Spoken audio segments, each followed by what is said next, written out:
पौराणिक कथा के अनुसार एक बार की बात है, किसी नगर में एक राजा ने एक मंदिर बनवाया जिसमें श्री कृष्ण की एक मूर्ति भी रखवाई, लेकिन उसकी कभी पूजा नहीं की। पूजा करने के लिए मंदिर में एक पुजारी को रखा गया। पुजारी नियमित कन्हैया जी को नहलाता और बड़ी ही श्रद्धा भाव से उनकी पूजा अर्चना करता। राजा भी रोज कान्हा जी के लिए एक फूलों की माला भेज देता था और जब वह दर्शन करने आता तो पुजारी उस माला को उतारकर राजा को पहना देता। ऐसा करते करते पुजारी की भी उम्र बीत चुकी थी। एक दिन किसी वजह से राजा नहीं आ सका तो उसने एक सेवक के हाथ मंदिर में माला पहुंचा दी और कहा कि आज वह मंदिर नहीं आएगा, इसलिए पुजारी उसका इंतजार ना करें। इतना कहकर सेवक चला गया। पुजारी ने हमेशा की तरह कन्हैया जी को माला पहना दी, लेकिन जब शाम हुई तो पुजारी यह सोचने लगा कि माला उतारकर किसे पहनाई जाए।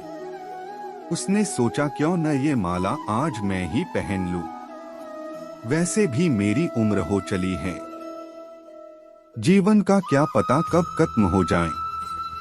इतना सोचकर पुजारी ने माला उतारकर अपने गले में डाल ली, लेकिन इतने में ही सेवक आ गया और उसने बताया कि राजा की सवारी मंदिर में पहुंचने वाली है। राजा की सवारी आने की बात जब पुजारी ने सुनी तो वह डर गया।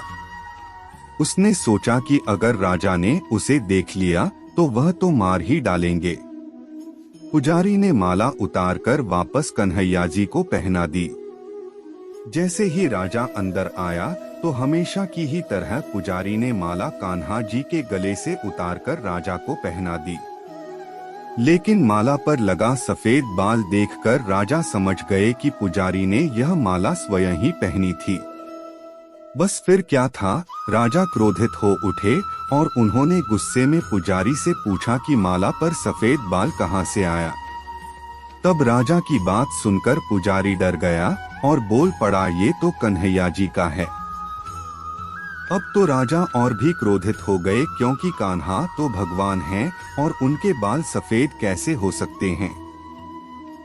इसीलिए राजा ने फरमान सुना डाला कि कल श्रृंगार के समय राजा खुद आएंगे और देखेंगे सच में ही कान्हा जी का सफेद बाल है या पुजारी झूठ बोल रहा है।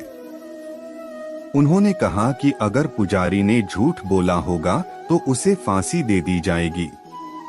राजा का फरमान सुनकर पुजारी का बुरा हाल हो गया। उसने सोचा अब क्या करें, कहां जाए, अब तो उसका मरना तय है।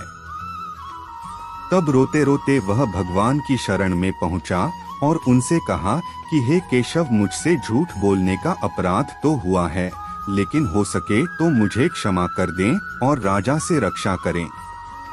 पुजारी ने कहा कि हे माधव, आपकी सेवा करते करते करते मैं वृद्ध हो चुका हूँ, अब आप मुझे माफ कर दीजिए, ऐसी गलती दोबारा नहीं होगी।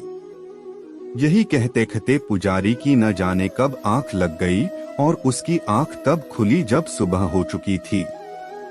उधर सुबह होते ही राजा भी आ गया और कहने लगा, आज कान्हा जी का श्रृंगार वह खुद करेगा। ऐसा कहकर जैसे ही राजा ने कान्हा जी का मुकुट उतारा तो देखा कि श्री कृष्ण के तो सारे बाल ही सफेद हैं। लेकिन राजा को फिर भी यकीन नहीं हुआ। उसे लगा कि फांसी के डर से पुजारी ने ही बालों को रंग दिया होगा। राजा ने सोचा कि क्यों न कन्हैया जी का एक बाल तोड़कर देखा जाए।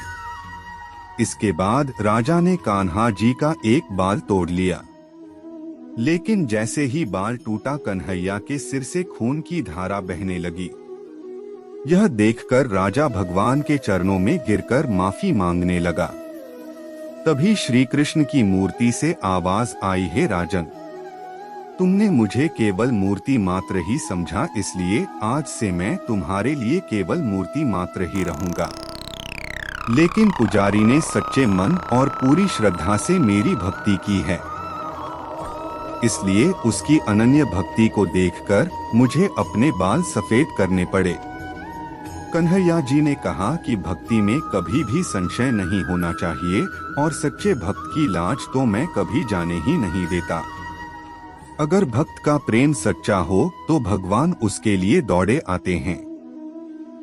अपने भक्तों के लिए वह न जाने कितने रूप धरते हैं और कितनी ही अनगिनत लीलाएं कर चुके हैं, जिनका प्रमाण हमारे धार्मिक ग्रंथों में मिलता है।